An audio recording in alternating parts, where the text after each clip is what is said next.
내 집에서 이 쓰레기들 전부 다 끌어내요. 집안에 있는 짐이란 짐도 싹 다요. 강재인의 차가운 명령이 저택 전체를 얼어붙게 만들었어요.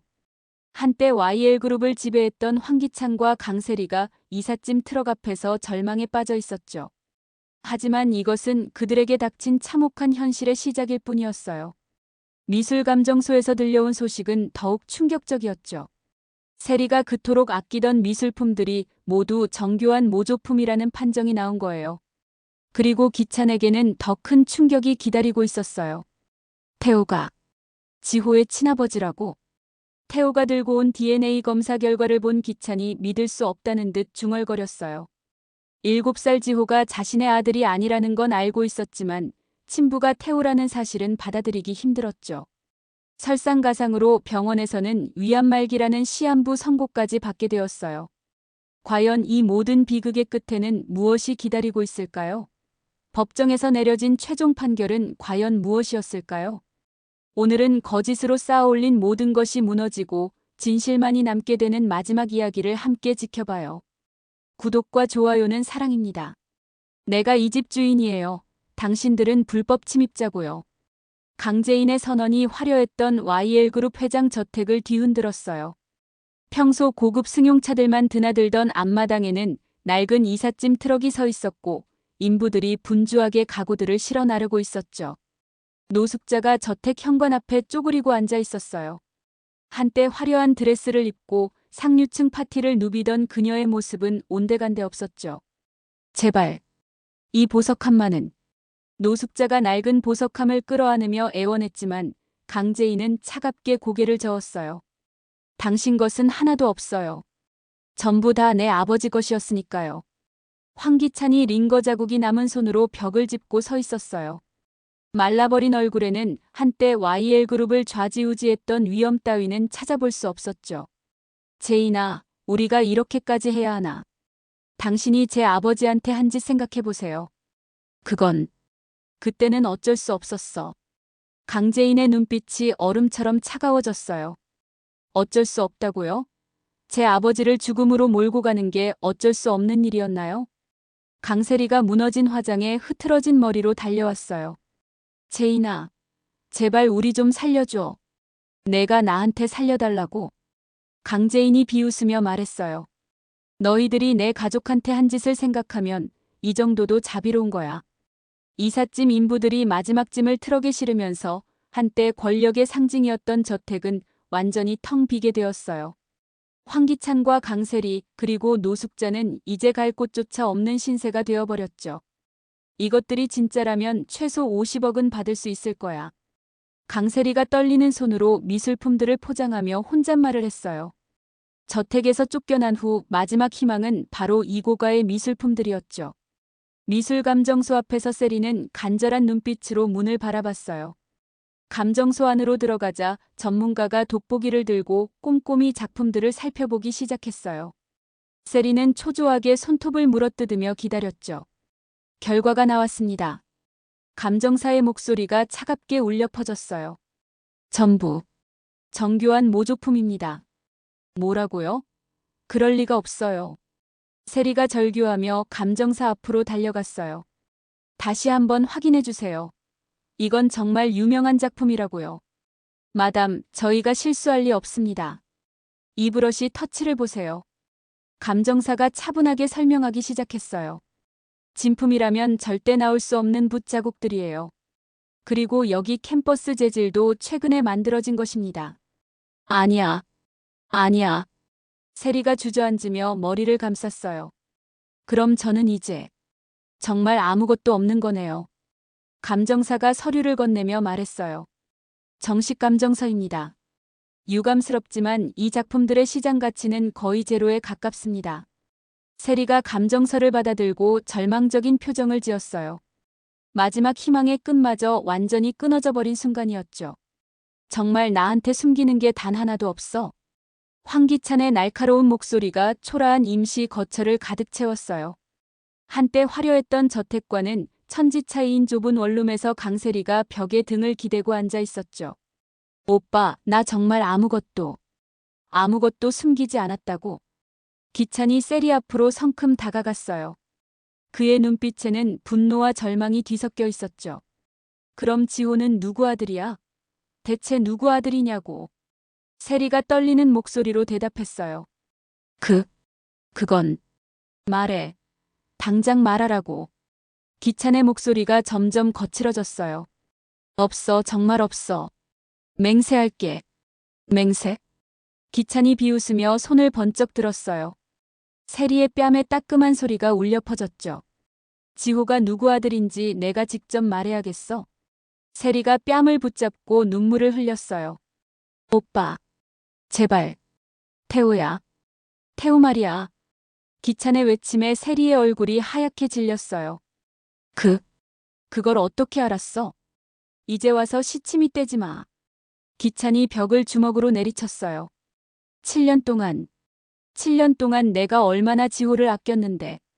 세리가 바닥에 무릎을 꿇고 애원했어요. 미안해, 오빠. 정말 미안해. 기찬이 고개를 돌리며 쓴웃음을 지었어요. 이제 정말 모든 것이 끝나버린 기분이었죠. 아빠, 은호가 준 로봇 언제 고쳐줄 거예요? 7살 황지호가 부서진 로봇 장난감을 만지작거리며 물었어요. 오피스텔 거실에서 기찬과 세리는 침묵 속에 앉아 있었죠. 그때 초인종 소리가 울려 퍼졌어요. 누구지? 기찬이 인터폰을 확인하자 태호가 서 있었어요. 황기찬 씨, 할 말이 있어서 왔습니다. 태호가 들어오자 지호가 반가워하며 달려갔어요. 삼촌 왜 이렇게 늦게 왔어요? 지호야, 삼촌이 중요한 이야기 있어서 왔어. 태호가 서류 봉투를 꺼내며 기찬을 바라봤어요. 이게 뭔가요? 기찬이 떨리는 손으로 봉투를 받았어요. 친자 확인 검사 결과입니다. 태호의 차분한 목소리에 세리의 얼굴이 창백해졌어요. 지호는 제 아들입니다. 검사 결과지를 본 기찬이 벽에 머리를 박으며 절규했어요. 세리가 무릎을 꿇고 기찬 앞에 엎드렸어요. 오빠 미안해. 정말 미안해. 그때 나도 어쩔 수 없었어. 어쩔 수 없었다고. 기찬이 피 묻은 손수건으로 입가를 닦으며 말했어요. 7년 동안 내가 얼마나. 태호가 지호를 바라보며 단호하게 말했어요.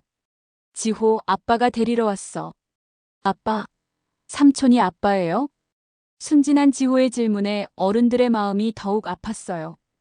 응, 지호야. 아빠가 늦게 와서 미안해.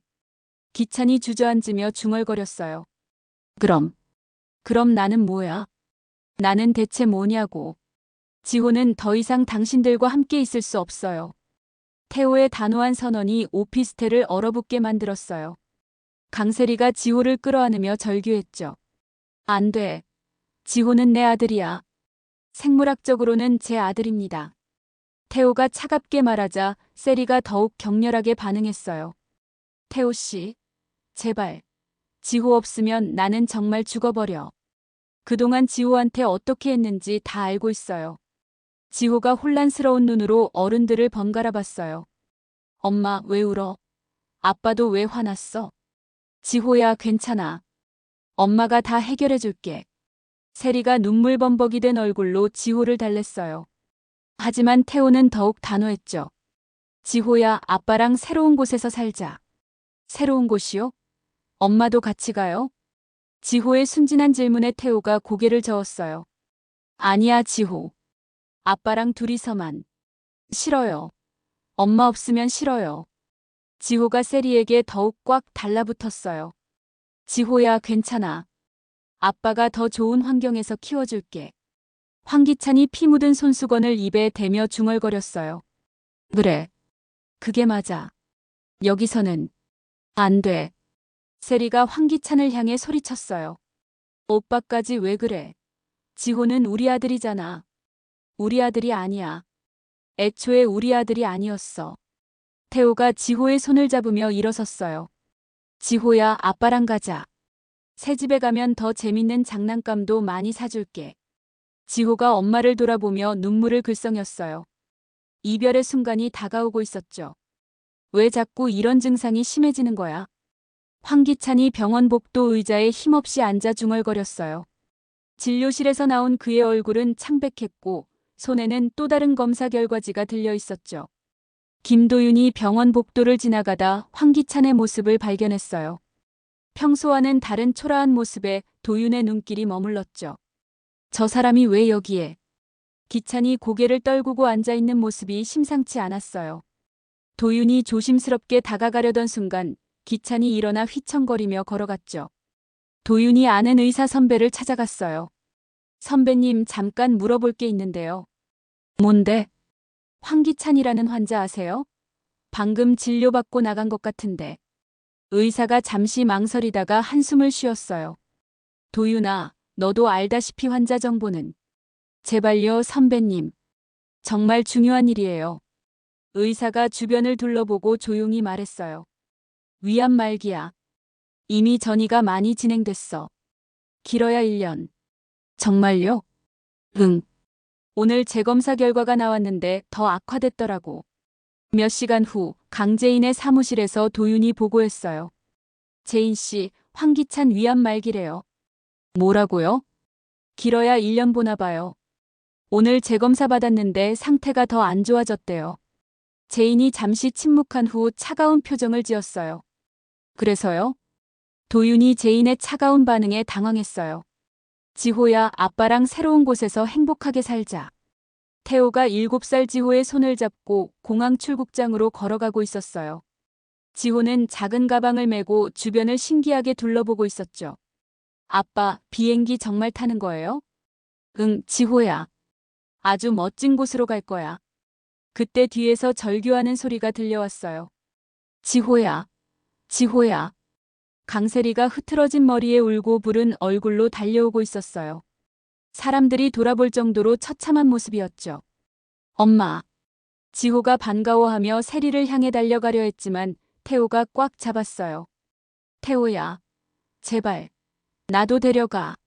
세리가 태호 앞에 무릎을 꿇고 매달렸어요. 우리 다시 시작하자. 지호 없으면 나는 정말 못 살아. 강세리 씨, 그만하세요. 태호가 차가운 목소리로 말했어요. 너의 범죄들 다 알고 있어요. 지호가 그런 환경에서 자랄 수는 없어요. 범죄가 뭐야? 내가 뭘 잘못했다고. 세리가 히스테리를 부리자 공항 보안 요원들이 다가왔어요. 엄마, 왜 울어? 엄마도 같이 가면 안 돼요? 지호의 순수한 질문에 세리의 눈물이 더욱 쏟아졌어요. 지호야, 엄마가 못 가게 됐어. 왜요? 엄마 아픈가요? 태호가 지호를 안아들며 말했어요. 지호야, 아빠랑 먼저 가자. 엄마는 나중에 올 거야. 정말이에요? 엄마 나중에 와요? 지호가 세리를 향해 손을 흔들었어요. 엄마, 빨리 와요. 세리가 바닥에 주저앉으며 절규했어요. 지호야. 엄마가 미안해. 정말 미안해. 태호와 지호가 출국장 안으로 사라지자 세리는 완전히 무너져 버렸어요. 이제 정말 아무것도 남지 않았죠. 아버지, 제가 마침내 아버지의 자리에 앉게 됐어요. 강재인이 YL그룹 회장실에 걸린 아버지 강규철의 사진 앞에 서 있었어요.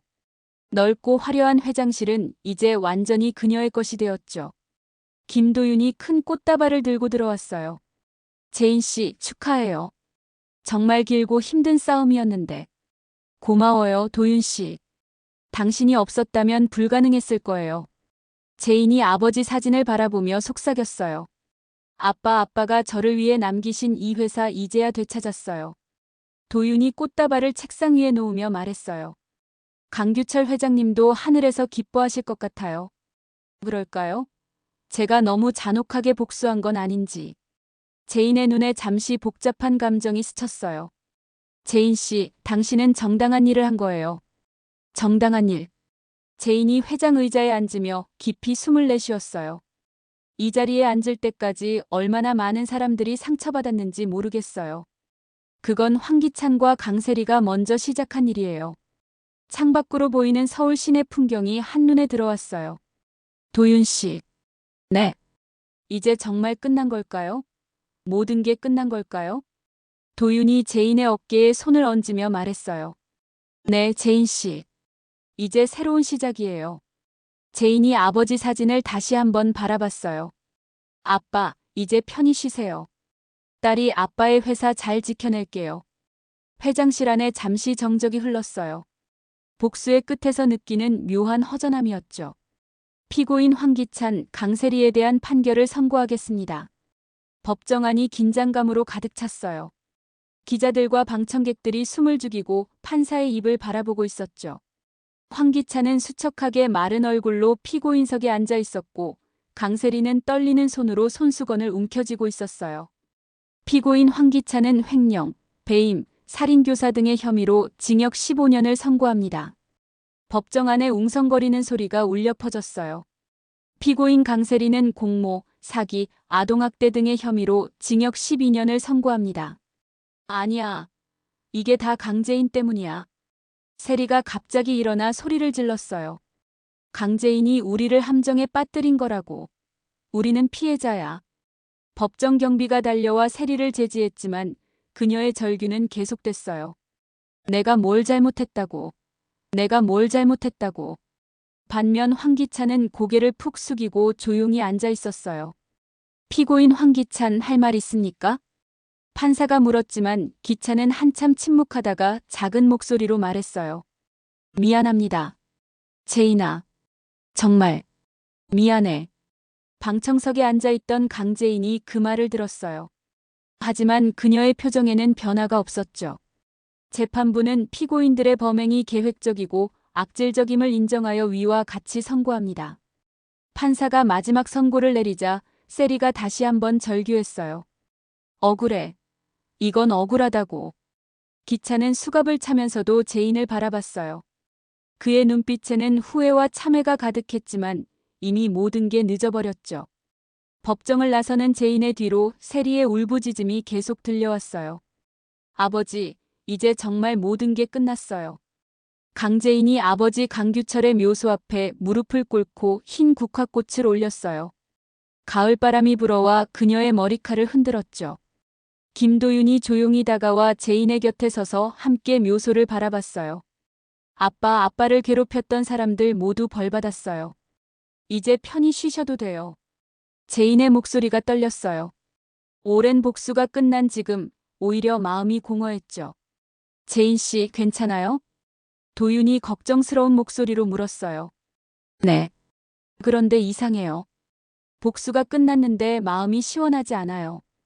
그럴 수 있어요. 복수는 결국 상처를 남기는 거니까요. 재인이 고개를 끄덕이며 일어섰어요. 도윤 씨. 네. 이제 정말 새로 시작해도 될까요? 과거는 묻어두고. 도윤이 재인의 손을 잡으며 말했어요. 물론이죠. 우리 모두 새로운 시작을 할 자격이 있어요. 두 사람이 묘소를 향해 마지막 인사를 드렸어요. 아버지, 딸이 앞으로 더 행복하게 살 수 있도록 축복해 주세요. 재인과 도윤이 손을 잡고 추모공원을 걸어 나왔어요. 석양이 두 사람의 뒷모습을 따뜻하게 비추고 있었죠. 도윤 씨, 지호는 잘 지내고 있을까요? 태호 씨가 잘 키우고 있을 거예요. 아이들은 생각보다 강해요. 재인이 하늘을 올려다봤어요. 그래요. 모든 아이들이 행복하게 자랐으면 좋겠어요. 두 사람의 모습이 석양 속으로 천천히 사라져갔어요. 긴 복수극의 끝에서 진정한 평화가 시작되고 있었죠. 이렇게 모든 거짓이 무너지고 진실만이 남게 되었어요. 강재인은 아버지가 남긴 회사를 되찾았고 황기찬과 강세리는 자신들의 죗값을 치르게 되었죠. 7살 지호는 친아버지 태호와 함께 새로운 곳에서 행복한 삶을 시작했고 강재인과 김도윤은 복수의 끝에서 진정한 사랑을 찾아가고 있어요. 과연 황기찬은 감옥에서 자신의 남은 시간을 어떻게 보낼까요? 그리고 강세리는 모든 것을 잃은 지금 과연 진심으로 반성하게 될까요? 무엇보다 강재인과 김도윤의 사랑은 어떻게 이어질지, 그들에게는 정말 행복한 미래가 기다리고 있을지 궁금하지 않나요? 여러분은 이 결말에 대해 어떻게 생각하시나요? 댓글로 여러분의 생각을 들려주세요. 다음에도 더욱 흥미진진한 이야기로 찾아뵐게요. 구독과 좋아요는 사랑입니다.